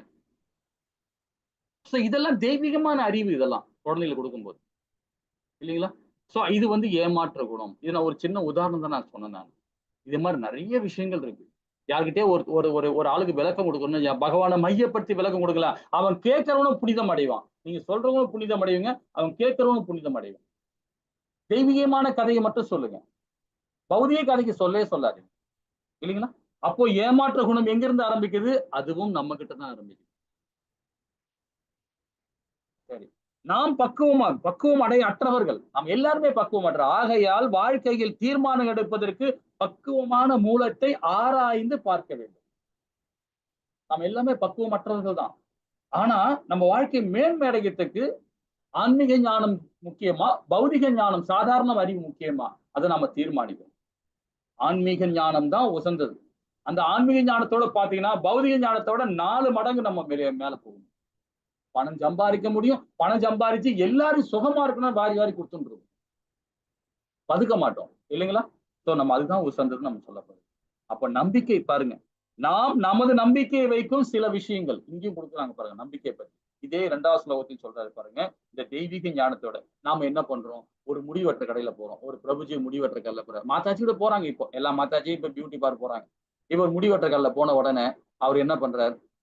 கை காலை கட்டி போட்ட மாதிரி நமக்கு ஒரு நல்லா ஃபுல்லா கட்டி போட்டு உட்கார வச்சுட்டு ஒரு கத்திரிக்கோள் ஒரு கத்தியை வச்சு டக்கு டக்கு டக்கு டக்குன்னு முடிய வெட்டுறாரு. அவர் கொஞ்சம் இப்படி விட்டாருன்னா முடிஞ்சு போச்சு. அப்ப அவர் மேல நம்பிக்கை வச்சா நம்ம போறோம். ஒரு முடிவெற்றவரை நம்பி நாம போறோம் இல்லையா? அதே மாதிரி ஒரு டாக்டரை பார்க்க போறோம், உடல் சுகம் இல்லை அப்படின்னு ஒரு டாக்டரை பார்க்க போறோம். அவர்கிட்ட அவர் நல்ல டாக்டர், அவர் டாக்டர் படிச்சிருக்கிறார், நல்லா சிறப்பா செய்வார் அப்படின்னு ஒரு நம்பிக்கை மேல போறோம். அவர் கொஞ்சம் அசகு புசகா பண்ணிட்டாருன்னா, ஒரு தேவையில்ல ஒரு மாத்திரை எழுதி கொடுத்தாருன்னா, மருந்து எழுதி கொடுத்தாருன்னா நம்ம காலி. ஒரு பஸ்ல டிராவல் பண்றோம், ஒரு ஃபிளைட்ல டிராவல் பண்றோம், அந்த பஸ் ஓட்டுறவரும் ஃபிளைட் ஓட்டுறவரும் பாத்தீங்கன்னா அவர் மேல நம்பிக்கை வச்சு போறோம். மாத்திரை எழுதி கொடுத்தாரு டாக்டர், அந்த மாத்திரையை நம்ம சாப்பிடுறோம், கண்மூடித்தனமா சாப்பிடுறோம். ஏன்னா டாக்டர் மேல நம்பிக்கை. இது மாதிரி நாம எல்லார் மேலயும் ஒரு நம்பிக்கை வைக்கணும். நமக்கு தேவையான மட்டும் நம்பிக்கை வைக்கிறோம் பாத்தீங்களா, அதுதான் அபத்தம். எல்லாரும் மேலும் நம்பிக்கை வைக்கிறோம். நம்பிக்கை வச்சீங்கன்னா அவன் மோசமான குணமா இருந்தாலும் என் மேல நம்பிக்கை வச்சு அவன் செயல்படுறான் பாரு, நாம தப்பு செய்யலாமா அப்படின்னு நான் நினைக்க ஆரம்பிச்சிருவான். இது உதாரணம் தான் சொல்றேன். அவன் தப்பு மேல தப்பு பண்ணிருக்கான், அது அவன் செயல் அது. ஆனா நீங்க அந்த தப்புக்கு போக கூடாது. அதான் ரொம்ப இம்பார்ட்டன்ட். ஒருத்தன் வந்து நம்மளை கோவப்படுத்துறாம டிகர் பண்றான்னு வச்சுங்களேன், எதுக்காக டிகர் பண்றான்? நம்மள ரசோகுணத்தை கொண்டு போது ட்ரை பண்றான். நாம என்ன பண்ணணும்? அந்த கோவத்துக்கு நாம எதிர்வினை ஆக்காம இருக்கணும். எதிர்வினை ஆற்ற ஆரம்பிச்சேன்னா அவனுடைய குணங்கள் அப்படியே நமக்கு வந்து ஆரம்பிச்சிடும். அந்த நேரத்துல ஹரே கிருஷ்ணா ஏதோ தவறு நடந்துச்சு அப்படின்னு சொல்லிட்டு அங்கிருந்து விலக பார்க்கணும். ஒருத்தர் கோவப்படுறான்னா அதை விட்டுட்டு நம்ம அவருக்கு எகென்ஸ்டா நம்ம கோவப்பட ஆரம்பிச்சுன்னு வச்சுக்கலாம். ஆல்ரெடி அவர் ரசோ குணத்துல இருக்கிறார், கெட்ட குணத்துல இருக்கிறார். அந்த குணம் நமக்கு வரக்கூடாது. வரக்கூடாதுன்னு அங்க இருந்து ஹரே கிருஷ்ணா மகாமதம் சொல்லிட்டு அப்படியே வெளியே வந்து இல்லைங்களா? ஹரே கிருஷ்ணா. இதுதான் நாம இது ஆரோக குணம் சொல்லப்படுது. அப்ப அவரோக குணத்தை பத்தி என்ன சொல்ல வர்றாரு பாப்போமா? இந்த ஸ்லோகத்தை பார்ப்போம். ஹரே கிருஷ்ணா மாதாஜி. हरे कृष्णा। हे कृष्ण प्रभुजी। मनुष्याणां सहस्रेषु कश्चित् यदति सिद्धये यददाम् अभिसितानां कश्चिन् मां वेति तत्त्वतः। हरे कृष्ण। हरे कृष्णा। 6000 மனிதர்கள் யாராயினும் ஒருவன் பக்குவமடைய முயற்சி செய்யலாம். அவ்வாறு பக்குவமடைந்தவர்கள் கூட யாராயினும் ஒருவனே என்ன உண்மை அறிவான்னு சொல்றாரு. இப்போ ஒரு ஒரு ஒரு ஸ்போர்ட்ஸ் நடக்குதுன்னு பாத்தீங்கன்னா, இது வந்து மார்த்தாண்டன் போட்டி சொல்லுவாங்க இல்லைங்களா? இதுல வந்து ஓடுறாங்க 10,000 பேர் 20,000 பேர் ஓடுவாங்க. மெம்பர்ஷிப் எடுத்துட்டு ஓடுவாங்க. ஓடுறதுன்னா எல்லாருக்குமா ஃபர்ஸ்ட் பிரைஸ் கிடைக்கும்? யாராவது ஒரு ஆள் தான் ஃபர்ஸ்ட் பிரைஸ் கிடைக்கும் இல்லைங்களா? இது போலதான் நம்ம ஆன்மீகமும் அப்படிதான். இப்ப டாக்டர் படிக்கிறவங்க 10 பேர் டாக்டர் படிக்கிறாங்க, அது ஏதாவது ஒருத்தனா செலக்ட் ஆக முடியும். 10 பேரும் செலக்ட் ஆக முடியாது, கொஞ்சம் கடினம் தான். அடுத்த வேலையை பார்க்க போயிடுவோம். சோ அதே மாதிரிதான் ஒரு எல்லாருமே முயற்சி பண்றோம். இந்த பிரிவில் நடக்கலாம், அடுத்த பிரிவில் நடக்கும், அடுத்த பிரிவில் நடக்கும். ஆனா நீங்க பகவானை மையப்பட்டு செயல்படும் போது பாத்தீங்கன்னா அந்த பிரிவிலையும் நீங்க சுகம் காணுங்க. பகவான் கிட்ட எப்படி இருப்பீங்க அதே மாதிரி இருப்பீங்க. வாழும் காலத்திலேயே நீங்க சுகமா இருக்க ஆரம்பிச்சிருவீங்க இல்லைங்களா? அதுதான் சொல்றாரு. இது எங்க இருந்து வரும் பாத்தீங்கன்னா ஞானம் அவராகுணம். அவராகுணம் சொல்லப்படுது குருசீட பரம்பரை வர ஆச்சாரிகள் மூலமாக பெறப்பட ஞானம். அது வேதங்கள் மூலியமா அந்த ஆச்சாரிகள் நம்ம கொடுக்குறாங்க. ஞானத்தை அதிகாரம் வந்து கேட்டு பெறணும். நாம அது கேட்டு அது கேட்க நம்ம நிறைய விஷயங்கள் நம்ம வந்து மாற்றம் ஏற்படும். அப்ப ஆறாகுணம் நல்லதா அவராகுணம் நல்லதா? அவராகுணம் தான் நல்லது. ஆறாகுணம் வந்து குறைபாடு உள்ளது இல்லைங்களா? ஹரே கிருஷ்ணா. அப்ப தெய்வீகமான குணங்கள் மட்டும் நமக்கு இருக்கணும்னு சொல்லப்படுது. हरे कृष्णा माताजी। 4வது பதம். हरे कृष्णा प्रभुजी। भूमिरपो अनलो वायुः कम्मनो बुद्धिरिव च अहंकारमिदीयं मे पिन्ना प्रकृति अष्टधा। हरे कृष्णा। हरे कृष्णा। நீலம் நீர் நெருப்பு காற்று ஆகாயம் மனம் புத்தி அகங்காரம் மற்றும் 8 சேர்ந்தது எனது பிரிந்த ஜடசக்தி ஆகும் இல்லைங்களா? இப்ப நாம இது சொல்லிட்டாரா? இப்போ இந்த உடல் நம்ம சொல்றோம் இது நான் தாண்டா அப்படின்னு சொல்லிருக்கிறோம். உள்ளகிற ஆத்மாவும் நான் தாண்டா அப்படின்னு ஏன்னா உயிர்றா அப்படின்றோம். இது கண்டிப்பா நம்மளதே கிடையாது. நீர், நிலை, அது நிலம், நீர், நெருப்பு, காற்று, ஆகாயம், மனம், புத்தி, அகங்காரம். இது 8மே பகவானுடைய வெளிப்புற சக்தி. பகவானுடைய ஜட சக்தி, தாழ் ஜட சக்தி அப்படின்னு சொல்லப்படுது. பகவானுடைய உட்புற சக்தின்னு சொல்லும் போது யோக மாயா சக்தின்றது உள்ள இருக்கிற ஆத்மா, ஜீவாத்மா, உள்ள இருக்கிற ஜீவாத்மா, நம்ம இதயத்தில் இருக்கிற ஜீவாத்மா. அப்போ இந்த நீர், நெருப்பு, காற்று, இந்த ஆகாயம், பஞ்சபூதங்களான இந்த உடல் இருக்கு பாத்தீங்களா, இது பகவானுடையது. ஆனா கண்ணுக்கு தெரியாத ஒரு உடலுக்கு பாத்தீங்கன்னா சூட்சம உடல், பொய், அகங்காரம், மனம், புத்தி, அது கண்ணுக்கு தெரியாது. இது எல்லாமே பகவானுடைய ஜடசக்தின்னு சொல்லப்படுது. அப்ப நாம என்ன நினைக்கிறோம் பாருங்க, இது நான் என்ற அகந்தில நாம சுத்தி கிடக்கிறோம்.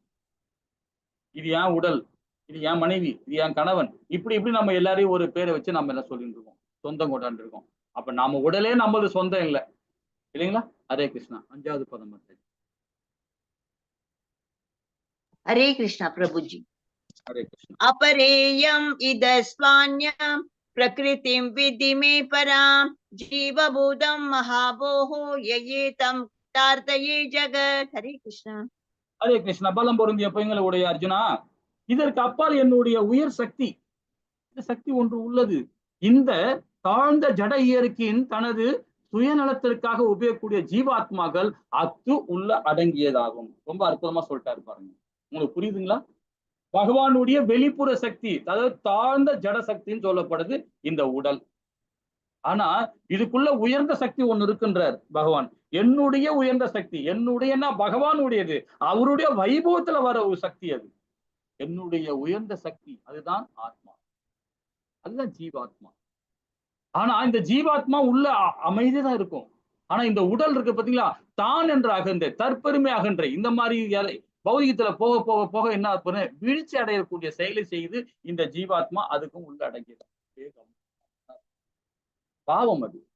பரமாத்மாவும் பாவம், பகவானும் பாவம். ஆனா நாம என்ன பண்றோம், ஐயா புய்யா கியா புய்யா கத்திட்டு என்னென்னமோ செஞ்சுன்னு கிடக்குறோம். தவறெல்லாம் பண்ணிட்டு இருக்கோம், தவறும் செய்யறோம், சரியும் பண்றோம். அது எல்லாத்துக்கும் இந்த ஜீவாத்மா தான் அனுபவிக்குது, பகவானுடைய சக்தி தான் அனுபவிக்குது. பகவானை கொடுமைப்படுத்துறோம் நாம.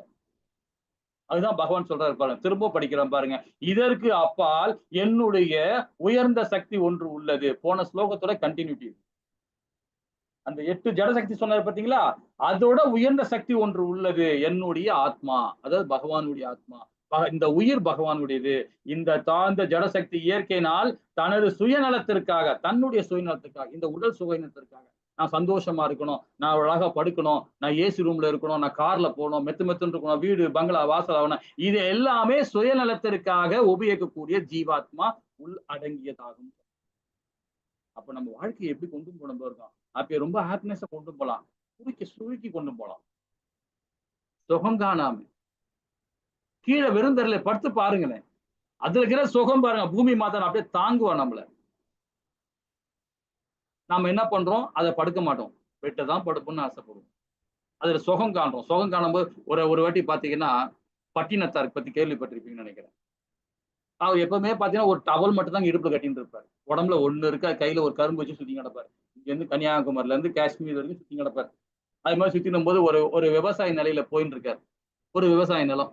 அந்த நிலத்துல இந்த வரப்பு இருக்கும் பாத்தீங்களா, அது மேல தலையை வச்சுக்கிட்டு கையை இப்படி வச்சுட்டு தூங்குறாரு. அப்ப அங்க போறவங்க 2 பேரும் கேட்கறாங்க, இவன் சாமியார் குளத்துல இருக்கிறான், சுகம் பாரு, கையை இங்க வச்சு தூங்கிக்கிறான் பாரு, கழுத்து வலிக்க கூட தலை வலிக்க கூட சுகத்தை காண்றான். ஒரு சாமியாரு சன்னியாசி போனவன் இந்த சுகம் காணலாமா அப்படின்னு. அவன் படுத்துங்கிற கோலம் பாருங்க, ஒரு டவலை மட்டும் கட்டின்னு தூங்குறாரு. 2வது படுத்துற இடம் பாருங்க, ஒரு பங்களாவோ ஒரு வாசலோ ஒண்ணுமே கிடையாது, ஒரு விவசாய நிலம், அந்த அரப்பு அந்த மேல இருந்து படுத்து தூங்கிக்கிறாரு அவர்.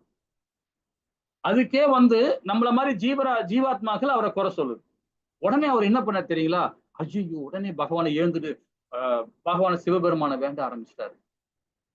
அப்பா, நான் பண்ண தப்பு இது, நான் ஒரு சன்னியாசி கோலத்துல இருக்கிறேன், ஆனா இந்த கழுத்துல இருக்க கையில தலையில கை வச்சனால இது சுகம் காண்றேன்னு நினைச்சிட்டேன், இது எனக்கு தெரியல, இவங்க எனக்கு ஒரு நல்வழி கூட காமிச்சாங்க, எனக்கு இனிமேட்டு அந்த மாதிரி நான் செய்ய மாட்டேன்னு சொல்லிட்டு வெட்டான் தெரியல அதே விவசாயம் பார்க்கற நேரத்திலேயே வெப்பரபான்னு காலை கை வச்சு தூங்குறாரு, தலையில எதுவுமே கை வைக்காம. எப்படி இருக்கு பாருங்க, அது அவ்வளவு ஞானி. அவர் பட்டினத்தார் ஒரு ஞானி, பகவான்கிட்ட டைரக்டா பேசுறவரு. ஒரு மாதாஜி பிரபுஜி சொன்ன உடனே அவர் தன்னுடைய தவறை உணர்ந்துகிட்டு இனி அந்த சுகம் எனக்கு தேவையில்லை அப்படின்னு நினைக்கிறார். இந்த மாதிரி வாழ்க்கை வாழணும். நம்ம முயற்சி பண்ணணும். நம்ம வீட்டுக்குள்ளே இருக்கலாம், சுகம் இல்லாம ஹாப்பினஸா வாழ முடியும் இல்லைங்களா?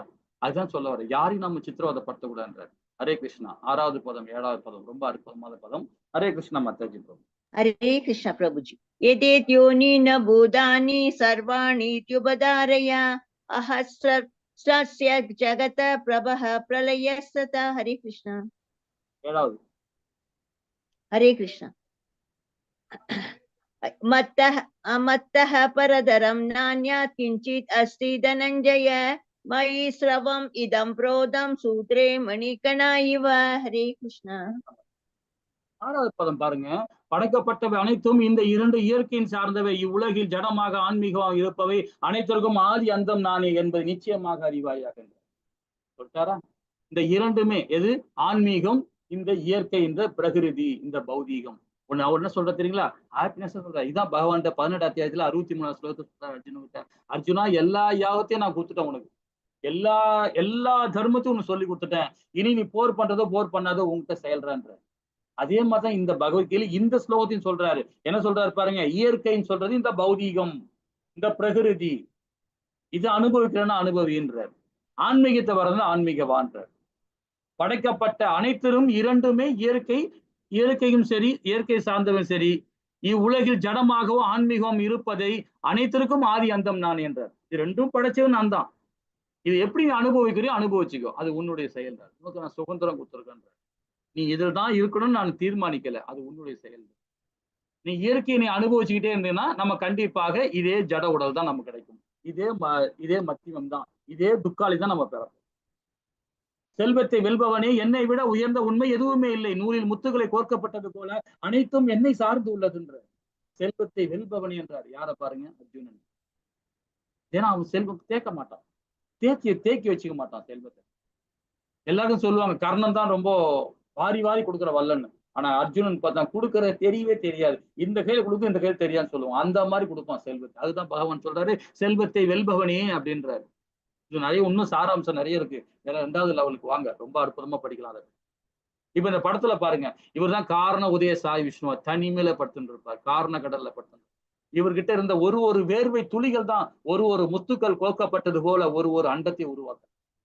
ஒரு அண்டத்துக்குள்ளேயே கார்போக உதய சாய் விஷ்ணுகிறார். அந்த விஷ்ணு தான் அங்கதான் ஆசிரியேஷன் இருப்பார், பிரம்மா இருப்பார், கனகவலி தாயா இருப்பாங்க, ராதை தாயா இருப்பாங்க. எல்லாருமே அந்த லோகத்துல தான் இருப்பாங்க.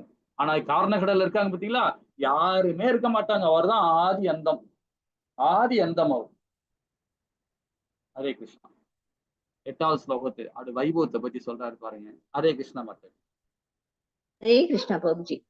रसो अहम अप्सु कौन्तेय प्राप्स्यामि शिशिसूर्ययोः प्रणव सर्ववेदेषु शब्दः के पौरुषं ऋषः। हरे कृष्ण।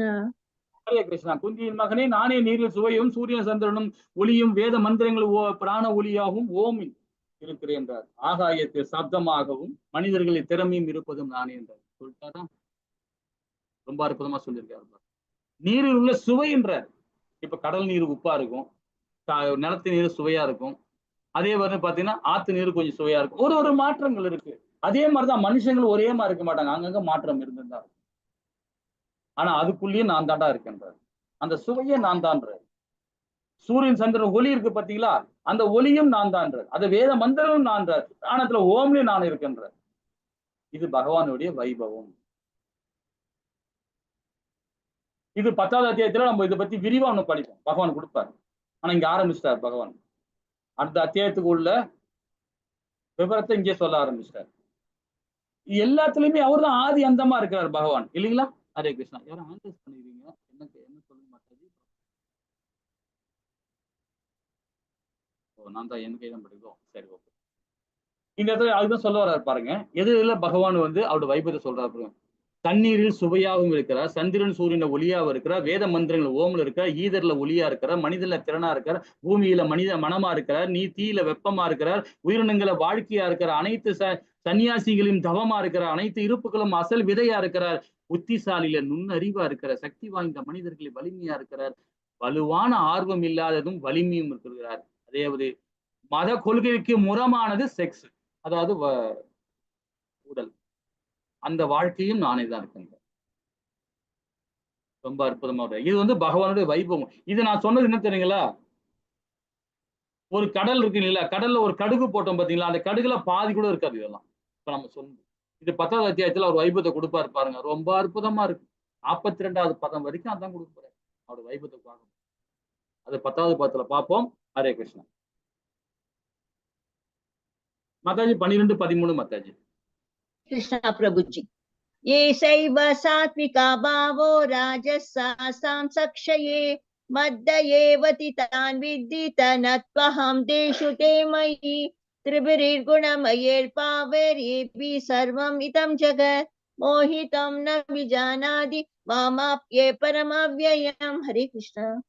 ஹரே கிருஷ்ணா மாதாஜி. 12வது பதம் பாருங்க, சத்துவ குணம், ரசோ குணம், தமோ குணம், இவற்றை எந்த வாழ்க்கை நிலையானாலும் அவை எனது சக்தியில் படைக்கப்பட்டவை என்பதை அறிவாயாக. ஒரு விதத்தில் நானே எல்லா என்ற போதிலும் நான் சுதந்திரமானவன், நான் ஜட இயற்கையின் குணங்களுக்கு உட்பட்டவன் அல்ல, மாறாக அவை எனக்குள் அடக்கின்றன. ரொம்ப அழகானது விஞ்ஞான குறிப்பு. இது காரணம் என்னன்னு பாத்தீங்கன்னா, இந்த படம் ஒண்ணு காட்டுறேன் பாருங்க, இந்த படத்தை பாருங்க, இந்த ஸ்டைல்ல உள்ள படத்தை பாருங்களா. இங்க 3 மாதாஜி இருக்கிறாங்க, 3 பேர் இருக்கிறாங்க. இவங்க 3 பேருமே துர்கா தேவி அம்மன். இவங்கதான் 3 பேருமே அம்மன். இந்த 3 பேருமே வந்து பாத்தீங்கன்னா குணமாயா ஜீவமாயா உருவாக்குற சக்திகள் விட்டவங்க. இவங்க எல்லாம் மாயைக்கு உட்பட்டவர்கள். நம்மளாம் மாயைக்கு உட்பட்டவர்கள் இல்ல, அவங்களை ஆட்டி படைக்கிறது இந்த 3 பேர் தான்.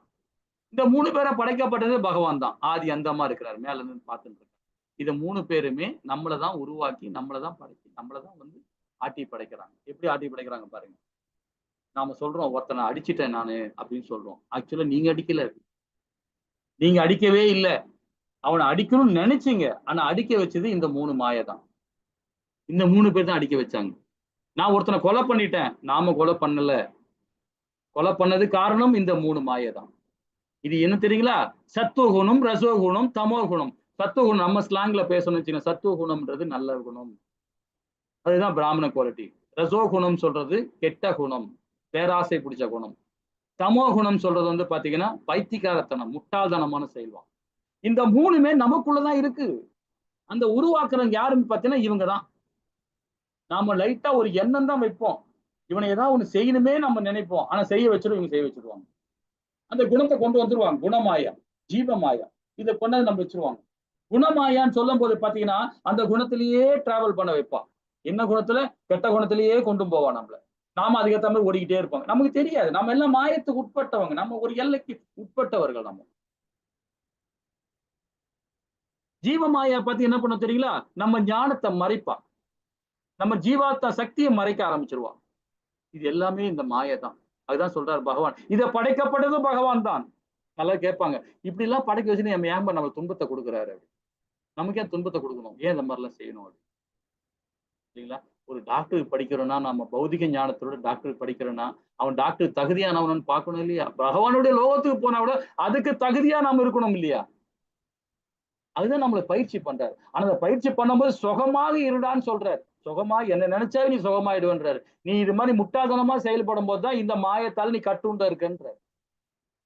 இதை நம்ம புரியாம தான் நம்ம செஞ்சுட்டு இருக்கோம். அதுதான் சத்துவகுணம், ரசோகுணம், இவற்றில் எந்த வாழ்க்கை நிலையானாலும் அவை எனது சக்தியால் படைக்கப்பட்டவை என்றார்.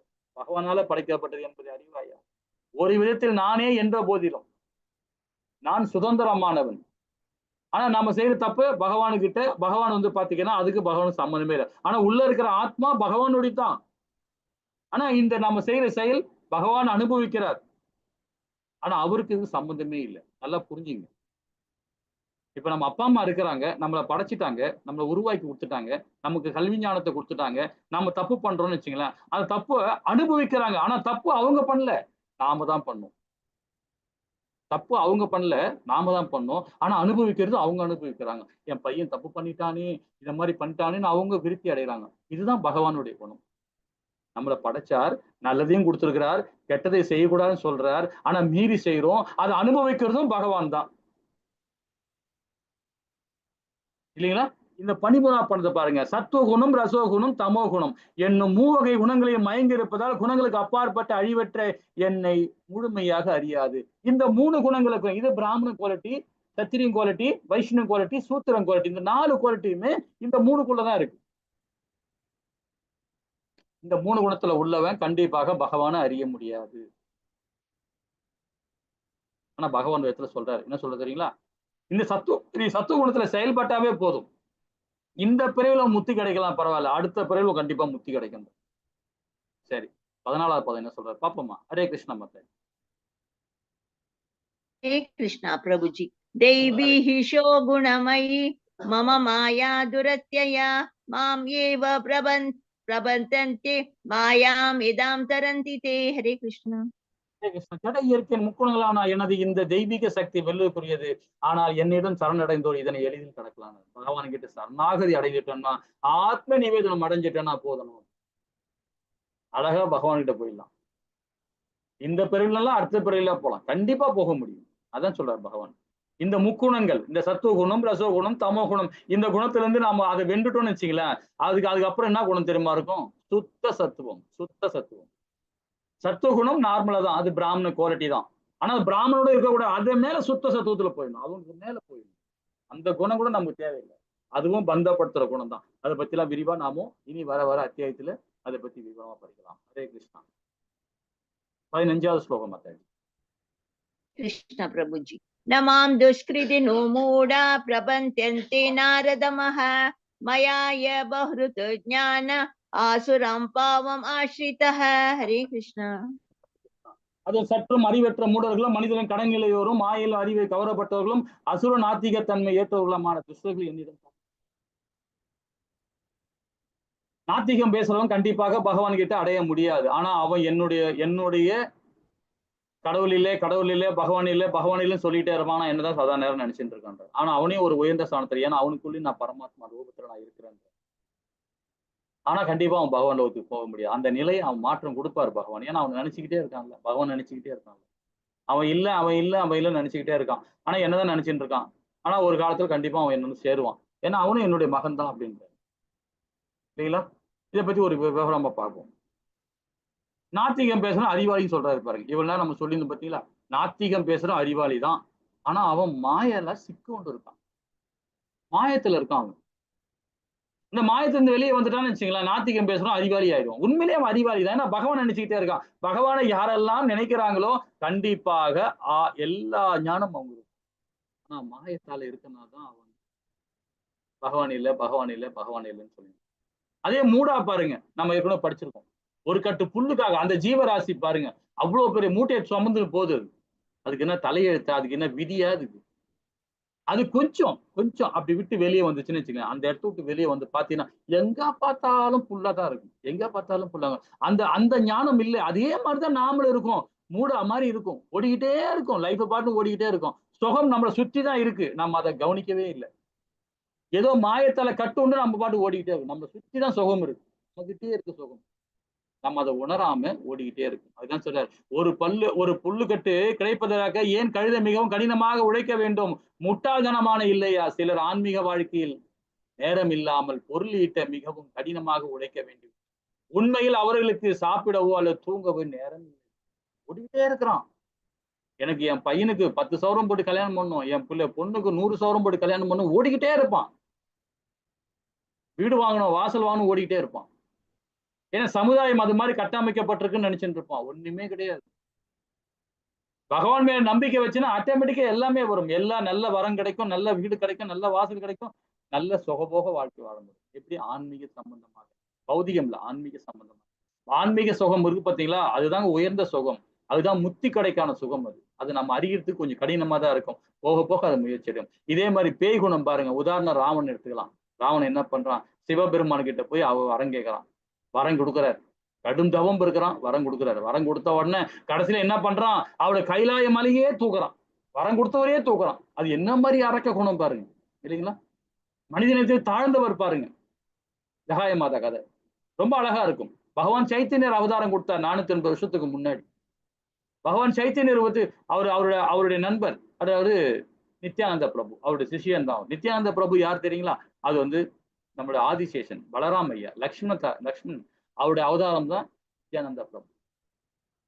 அவர்கிட்ட ஒருத்த முறையில்லாம 2 பேர் நடந்துக்கிட்டாங்க. ஜகாய மாதா 2 பேருமே தப்பா நடந்துக்கிட்டாங்க. அவர் என்ன பண்றாரு, உடனே சக்கராயுதத்தை எடுத்து உடனே நித்யானந்த பிரபு நிறுத்தி அவனுக்கு ஒரு லைஃபை கொடுங்க, தவறு பண்ணிட்டான் அப்படின்னு. அதுக்கப்புறமா 2 பேருமே சரணாகதி அடைந்து கடைசியில அவங்க என்ன பண்றாங்க, மேன்மை அடைஞ்சு சுத்த சத்துவத்தை டிராவல் ஆகி கடைசியில அவங்க முக்தி அடைகிறாங்க. இல்ல, எல்லாருக்கும் நமக்கு உள்ளதான் இருக்கு, எல்லாமே நாம செயல்படுத்த வச்சுதான் இருக்கு. ஹரே கிருஷ்ணா. 16வது பதம் மாதாஜி. ஹரே கிருஷ்ணா மாதாஜி. 16வது பதம் கொஞ்சம் ஃபாஸ்டா படிங்க. கிருஷ்ணா பிரபுஜி. ஹரே கிருஷ்ணா, ஹரே கிருஷ்ணா. படிங்க, சீக்கிரம் படிங்க. சதுர்விதா பஜந்தே மாம் ஜனஹ சுக்ரிதனோ அர்ஜுன ஆர்த்தோ ஞானாசு அர்த்தார்த்தி ஞானி ச பரதர்ஷப. ஹரே கிருஷ்ணா. சிறந்தவனே, 4 விதமான நல்லோர்கள் எனக்கு தொண்டு புரிகின்றனர். துயரற்றோர், செல்வத்தை விரும்புவோர், கேள்வியுடையோர், பூரணத்தை வைப்பை தேடுவது, அதாவது பூரணத்தில் அறிவை தேடுபவர். 2000 पेची एक स्टेप म्हणजे त्याच्या 4 பேருமே ஹரே एक கிருஷ்ணா स्टेप மாதாஜி. ஹரே கிருஷ்ணா வீட்டுல போயிடுங்க. என்ன சொல்ற, 4 விதமான நல்லோர்கள் எனக்கு தொண்டு புரிகின்றனர். அவருக்கு பகவானுக்கு தொண்டு புரியும் யாராவது பாருங்க, துயரற்றோர். ஏன்னா கவலைப்பட மாட்டான் இல்லைங்களா, பகவான் ஹரிபக்தியோட செயல்படுவான், பகவான் மேல நம்பிக்கை வச்சிருக்கிறான், எல்லாருமே நம்பிக்கை வைப்பான், எல்லாருமே நம்பிக்கை வைப்பான், விரோதியோட நம்பிக்கை வைப்பான். அவன் விரோதி மேல நம்பிக்கை வச்சான்னு வச்சுக்கலாம், கண்டிப்பா வந்து கவலைப்படவே மாட்டான், எதை பத்தி கவலைப்பட மாட்டான், நம்பிக்கை இருக்கும். துயரற்றோர், செல்வத்தை விரும்புவர். செல்வத்தை யாரு என்ன இப்படி சொல்றாரு, செல்வத்தை விரும்பினா பௌதிகம் தானே அப்படின்னு. பௌதிகம் கிடையாது. செல்வத்தை விரும்ப நம்ம என்ன பண்ண, நமக்கு சேர அந்த பணத்தை கொண்டு போய் மற்றவங்களுக்கு, இப்பதான் பகவான் நம்ம கொடுத்துக்கிட்டே இருப்பாரு, நம்ம மற்றவங்களுக்கு கொடுத்துக்கிட்டே இருக்கலாம். அதுல சுகம் காணக்கூடாது, அதுவும் ஒன்றும் இம்பார்ட்டன்ட். நமக்கு நிறைய செல்வம் இருக்கு, நம்ம சுகம் காணக்கூடாது. அந்த சுகத்தை காணாம நம்ம எப்பவும் போல சராசரி மனிதன் மாதிரி இருந்து அழகா நம்ம ஒருத்தர் தானம் கொடுத்து பாருங்களேன். அந்த மாதிரி செல்வத்தை விரும்புவது தான் பகவானுக்கு ரொம்ப பிரியமானது. கேள்வி ஞானம், கேள்வி கேட்டுட்டே இருக்கணும், நிறைய கேள்வி. அப்பதான் நாம அந்த நிலையிலிருந்து நாம மாற்றம் ஏற்படும், தன்னிலை அடைய முடியும். கேள்வி கேட்கதான் நமக்கு நிறைய ஞானம் கிடைக்க ஆரம்பிக்கும். பூரணத்தில் அறிவை தேடுபவர். சுகம் காணணும் தெரியுங்களா, ஆன்மீக சுகம். அதுல அந்த சுகத்திலேயே ஞானத்தோட தேடணும். நாம பூரண அறிவை தேடணும். இது பூரணமா, இந்த சுகம் பூரணமா, இது நல்லதா கெட்டதா, இது ஞானத்தோட தேடணும் அப்படின்னு அந்த ஞானம் இருக்கு பாருங்க, அதுதான் உண்மையானது. எனக்கு பிரியமானவர்ன்றார் பகவான். இந்த கதைலாம் இப்ப சொல்ல முடியாது, நேரம் இல்லை, தவறா எடுத்துக்காதீங்க. ஒரு நாள் ஸ்பெஷல் கிளாஸ் வச்சு இந்த ஸ்டோரி எல்லாம் சொல்லலாம். இதெல்லாம் ரொம்ப அருமையான ஸ்டோரி. இதெல்லாம் சொல்ல ஆரம்பிச்சோன்னு வச்சுங்களேன், அவ்வளவு நல்லா இருக்கும். இதெல்லாம் 2வது லெவலுக்கு வாங்க, ரொம்ப அற்புதமா படிக்கலாம். ஓகேங்களா. கஜேந்திர யோகம் பாத்தீங்கன்னா, கஜேந்திர மோட்சம் பாத்தீங்கன்னா நல்லா இருக்கும். திரௌபதி வஸ்திரம் அது பார்த்தீங்கன்னா நல்லா இருக்கும். சுககோசாமி எப்படி அவர் பிறந்தாரு, சுககோசாமி என்ன பரிசுத்த மகாராஜாக்கு என்ன உபதேசம் பண்ணாரு, துருவ மகாராஜா, அனுமானை பத்தி படிக்கிறது, இந்த ஸ்டோரி எல்லாம் ரொம்ப விரும்பி நல்லா இருக்கும், ஃபர்ஸ்ட் கிளாஸா இருக்கும். இன்னொரு நாளைக்கு படிக்கலாம். ஹரே கிருஷ்ணா. 17வது பதம் மாதாஜி. ஹரே கிருஷ்ணா பிரபுஜி. தேஷாம் ஞானி நித்யயுக் பஹூனாம் ஜன்மனாமந்தே ஞானவான் மாம் பிரபத்யதே வாசுதேவः சர்வமிதி ச மகாத்மாசு துர்லபः. ஹரே கிருஷ்ணா. தவறாக போயிடுச்சு மாதாஜி. சரி, 10 ஸ்லோகம் படிச்சிட்டீங்க, 17 ஸ்லோகம் படிக்கணும்னு பார்த்தேன். சரி, இது பற்பல பிறவிகளுக்கு பின் உண்மையான அறிவுடையவன், எல்லா காரணங்களுக்கும் காரணம் எல்லாமே என்னை அறிந்து என்னிடம் சரணடைகிறான். அத்தகைய மகாத்மாக்கள் மிகவும் அரிதான். பாருங்க, பகவானுகிட்ட நம்பிக்கை வச்சு நாம அவரை பிரார்த்தனை பண்ண ஆரம்பிச்சாவே அவர் என்ன சொல்றாரு, மகா ஆத்மான்றார். மகாத்மான்றார், உயர்நிலைப்பட்ட ஆத்மா மகாத்மான்றார். அப்ப பகவான் கிட்ட நாம சரணாகதி அடையணும், ஆத்ம நிவேதனம் அடையணும் இல்லைங்களா. 17வது பதம் மாதாஜி.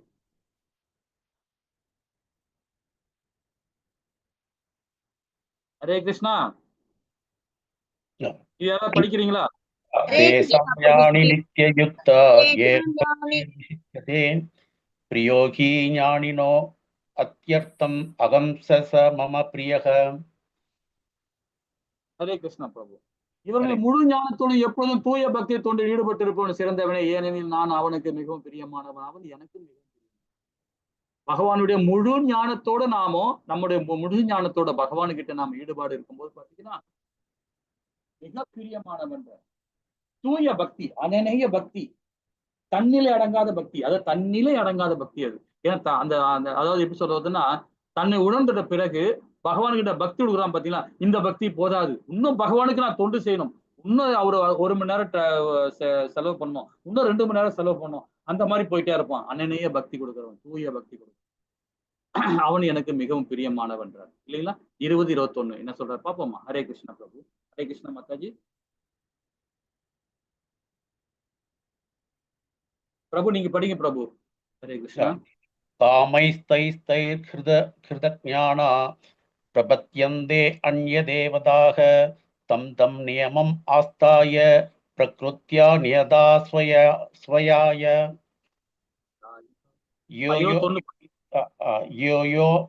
யோ யாம் யாம் தனம் பக்த ஸ்ரத்தயார்சிதும் இச்சதி தஸ்ய தஸ்யாசலாம் ஸ்ரத்தாம் தாம் ஏவ விததாம் யகம்.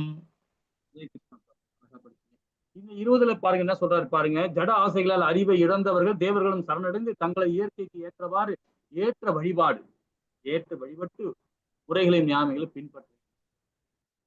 தன்னோட ஜட ஆசை, எனக்கு சுகமா வேணும், வீடு வாங்கணும், வாசல் வாங்கணும், அது வேணும், இது வேணும்னு சொல்லிட்டு அவங்க அந்த மாதிரி தேவர்களை வழிபாடு பண்ணுவாங்க. அப்ப தேவர்கள் வழிபாடு பண்ணும்போது நம்ம என்ன பலன் கிடைக்கும் பாருங்க. எல்லோர் இதயத்திலையும் நான் பரமாத்மாவாக இருக்கிறேன், தேவர்கள் வழிபாடு வேண்டும் என ஒருவன் விரும்பும் போது அந்த குறிப்பிட்ட தேவனிடம் பக்தி செய்வதற்காக அனைத்து நம்பிக்கையும் நானே பலப்படுத்துகிறேன். நீ தேவரை வழிபாடு பண்ணினா திருப்பி எங்க போக போற, இங்கதான் வந்து வர போற, தேவலோகம் தான் போக போற இல்லைங்களா. இது முன்னாடி நம்ம படிச்சிருக்கோம் இல்லைங்களா. 22-23 ஹரே கிருஷ்ணா. 22-23 ஹரே கிருஷ்ணா மாதாஜி பிரபு. சாதயா ஸ்ரத்தயா யுத்ஸஸ் தஸ்யா ராதானாம் ஈக்கதே லபதே சதத காமான் மயவ விகிதான் ஹீதான் அந்தபத்து பலம் தேஷாம் தத்பவத் யல்பமேதஷாம் தேவான் தேவ யஜோ யாந்தி மத்பக்தா யாந்தி மாமபி. ஹரே கிருஷ்ணா பிரபு. 22ல பாருங்க. இத்தகைய நம்பிக்கையுடன் இணைந்து நான் ஒரு குறிப்பிட்ட தேவரை வழிபாட்டு தனது ஆசைகளை பக்தியை பூர்த்தி செய்து முயற்சி செய்கிறான்.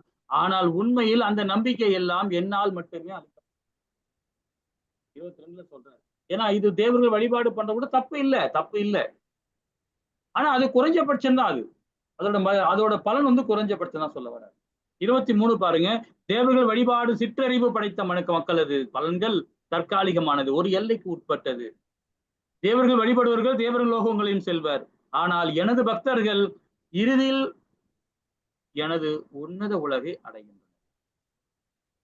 ஏன்னா இப்ப ஒரு தேவர்கள் வழிபாடு பண்ணும்போது பாத்தீங்கன்னா பிரம்மனை வழிபாடும் போது பிரம்மலோகம் போகும், இந்திரனை வழிபாடு பண்ணும்போது இந்திரலோகம் பண்றோம். இது மாதிரி யாராவது தேவர்கள் வழிபாடு பண்றோமோ அந்தந்த லோகத்துக்கு போகும். ஆனா திரும்பவும் நம்ம இங்கதான் வருவோம். ஏன்னா பகவான் பிரம்மா, நம்ம 4ஆவது அத்தியாயத்துல படிச்சோம் இல்லையா, பிரம்மாவுடைய அவரு பகல் பொழுது முடிஞ்சோன்னு எல்லாத்தையும் அழிச்சிருவார், கம்ப்ளீட்டா அழிப்பார்.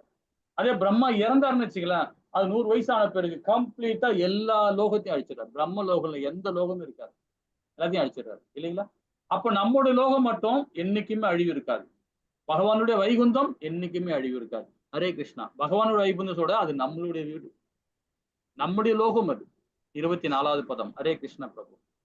அவ்யக்தம் வியக்திம் ஆபன்னம் மன்யந்தே மாம் அபுத்தயக பரம்பாவம் அஜானந்தோ மமா அவ்யம் அனுத்தமம். ஹரே கிருஷ்ணா. என்னை பக்குவமாக அறியாத அறிவற்ற மனிதர்கள் கிருஷ்ணர் எனப்படும் பரமபுருஷர் பகவான் ஆகிய நான் முன்னர் அருவமாக இருந்ததாகவும் தற்போது உருவத்தை ஏற்றதாகவும் எண்ணுகின்றன. அவர்கள் சிற்றறிவினால் அறிவற்றும் உயர்ந்தமான எனது பரம இலக்கை பற்றி அவர்கள் அறிவு. பகவானை பத்தி நம்பிக்கை இல்லாதவன் தான் இந்த தூற்றுவான், சிசுபாலன் மாதிரி.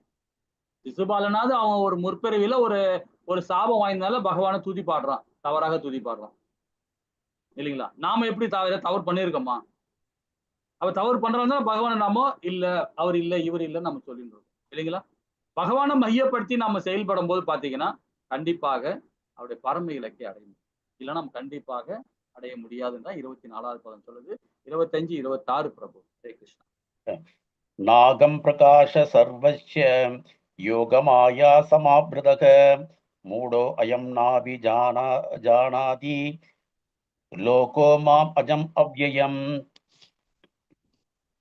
वेदागम समदीनानि वर्तमानानि अर्जुन भविष्याणि स भूतानि मां तु वेद न कश्चन. சிற்றர்களுக்கும் முட்டாள்களுக்கும் நான் ஒருபோதும் தோன்றுவதில்லை. குறைந்த மதிப்புடையவர்களும் சரி, முட்டாள்களுக்கும் பகவான் எப்பவுமே அவதாரம் கொடுக்க மாட்டார். அவரு தோன்ற மாட்டார். நான் எனது அந்தரங்க சக்தியினால் பகவானுடைய அந்தரங்க சக்தியினால் கவரப்பட்டுள்ளேன். எனவே நான் பிறப்பற்றவன் அழிவற்றவன் என்பதை இவர்கள் அறிவதில்லை. அதே போல 26 என்ன சொல்ற அர்ஜுனா, முழுமுழு கடவுளான நான் கடந்த காலத்தையும் நடந்தவை, தற்பொழுது நடப்பவை, இனி நடக்க போன்றவை அனைத்தையும் அறிவேன். நான் எல்லா ஜீவாத்மாவும் நன்கு அறிவேன். ஆனால் என்னை அறிந்தவர் யார்? ஏன்னா 2 பேருமே நரநாயரனா இருந்தவங்க. யார்? அர்ஜுனனும் பகவான். ஆனா அவனுக்கே தெரியல இல்லைங்களா? ஹரே கிருஷ்ணா. 30வது பதம் பிரபு. ஹரே கிருஷ்ணா. சாதி பூதாதி தெய்வம் மாம் சாதி யங்கம் ச ஏ விதுகு பிரயாண காலே அபிசாமாம் தே விதுர் யுக்த சேதசகம். ஹரே கிருஷ்ணா பிரபு. பௌதிக தோற்றம், தேவர்களை மற்றும் எல்லா விதமான யாகங்களும் ஆள்பவனாக பரமபுருஷனாக என்னை அறிந்து என்னை பற்றிய முழு உணர்வுடன் இருப்பவர்கள் மரண நிலையத்தில் கூட பரமபுருஷ பகவானை என்ன அறிய முடியும். இறக்கும் தருவாயில கூட பகவான் நாமத்தை சொல்லிக்கிட்டே இருந்தானா கண்டிப்பாக அவரோட லோகத்துக்கு நம்ம போக முடியும். அதுதான் நம்ம இப்பவே நம்ம பிராக்டிஸ் பண்ணிக்கணும். என்ன மாதிரி பண்ணணும்? ஹரே கிருஷ்ணா கிருஷ்ணா கிருஷ்ணா ஹரே ஹரே, ஹரே ராம ராம ராம ஹரி ஹரி. பகவான் நாமத்தை சொல்லிக்கிட்டே இருக்கும். பகவான் நாமத்தை எனி டைம் சொல்லிட்டே நினைச்சீங்களேன், ஆட்டோமேட்டிக்கா நீங்க என்ன நினைப்பீங்க? ஒரு ஸ்டெப் எடுத்தாவே கிருஷ்ணா நீங்க, கீழே உழப்புனாவே கிருஷ்ணா நீங்க, இல்ல அம்மான்னு கூப்பிடுவீங்க. ஏதோ ஒரு தாயை பத்தி சொல்லுவீங்க, இல்ல பகவானை பத்தி சொல்லுவீங்க. ஐயோ அம்மா, ஐயோ அம்மான்னு சொல்ல மாட்டீங்க, அம்மான்னுவீங்க. இல்லைன்னா கிருஷ்ணா ராதே அப்படின்னுவீங்க. அப்ப அந்த மாதிரி பகவான் நாமத்தை சொல்லிக்கிட்டே இருந்தோம்னு வச்சுங்களேன், கண்டிப்பா இறக்கம் தழுவாயிலே நம்ம கண்டிப்பா பகவானை நம்ம உணர்ந்தோம்னு வச்சுக்கலாம், அவருடைய லோகத்துக்கு நம்ம. இதை பத்தி எல்லாம் இன்னும் வர வர லெவல்ல ரொம்ப அதிகமா படிக்கலாம். ஹரே கிருஷ்ணா. இதோட இந்த அத்தியாயம் முடிக்கிறோம். பகவான் கிருஷ்ணர் ஆழ்நிலை அறிவினை பற்றி மகிமை படிச்சோம். 1ல இருந்து 3வது பதம். பகவான் கிருஷ்ணரை பற்றிய அறிவின் மகிமையை பத்தி படிச்சோம். பகவான் கிருஷ்ணர் ஆற்றல் பற்றிய அறிவை பத்தி படிச்சோம். 4ல இருந்து 12வது பதம். 13, 19 பாருங்க, பகவான் கிருஷ்ணரிடம் சரணடைதல். 20, 25 தேவர் தேவி வழிபாடு பத்தி பார்த்தோம். 26, 30 வரைக்கும் பாருங்க, பகவானுடைய வைபவத்தையும் அவருடைய ஆற்றலை பத்தியும் அவருடைய ஞானத்தை பத்தியும் நம்ம தெரிஞ்சுக்கிட்டோம். 26ல இருந்து 30வது பதம் இல்லைங்களா? ஹரே கிருஷ்ணா. இதோட இந்த கிளாஸ் முடிக்கலாம். வாஞ்ச கல்பத்ததாய கிருப சிந்தேவ சபதனானாம் பாவனிய வைஷ்ணவ ஜெய் ஸ்ரீ கிருஷ்ணா சைதன்ய பிரபு நித்யானந்த ஸ்ரீ அத்வைத கதாதார சிவாசாதி கௌர பக்தவரும். ஹரே கிருஷ்ணா கிருஷ்ண கிருஷ்ண ஹரி ஹரி, ஹரி ராம ராம ராம் ஹரி ஹரி. ஓம் ஹரே கிருஷ்ணா. மாதாஜி பிரபு ஏதாவது கொஸ்டின் இருந்தா கேட்கலாம். ஹரே கிருஷ்ணா.